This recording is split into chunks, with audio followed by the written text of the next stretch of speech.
नमस्कार, मी दीप्ती.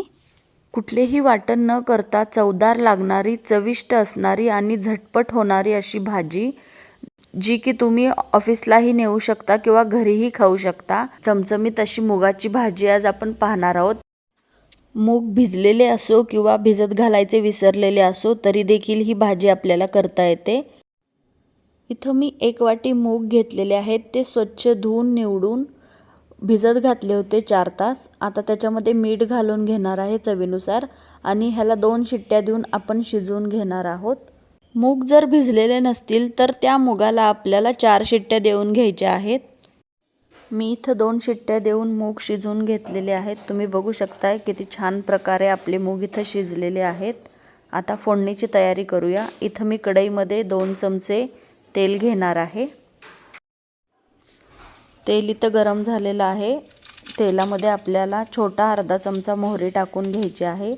मोहरी तडतडले की आपल्याला त्याच्यामध्ये जिरं टाकून घ्यायचं आहे. जिरं देखील छान फुललं की आपण त्याच्यामध्ये हिंग घालून घेणार आहोत. काही कढीपत्त्याची पानं आपल्याला फोडणीमध्ये घालून घ्यायची आहेत.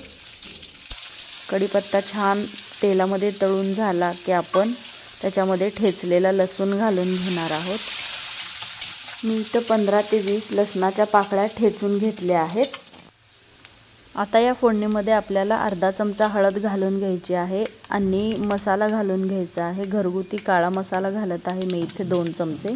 तुम्ही तुमच्या आवडीनुसार इथं मसाला कमी जास्त करू शकता. आता आपल्याला फोडणीमध्ये जे शिजलेले मूग आहेत ते पाण्यासहित घालून घ्यायचे आहेत. मुगाला आपल्याला फोडणीमध्ये मस्तपैकी मिक्स करून घ्यायचं आहे. मूग शिजताना देखील आपण थोडंसं मीठ घातलं होतं. इथं अंदाज घेऊन आपल्याला मीठ घालून घ्यायचं आहे आणि झाकण ठेवून 1-2 मिनटं वाफ काढायची आहे आणि वरून भरपूर अशी कोथिंबीर घालायची आहे. इथे आपली चविष्ट मुगाची भाजी रेडी झालेली आहे. तुम्ही नक्की ट्राय करा.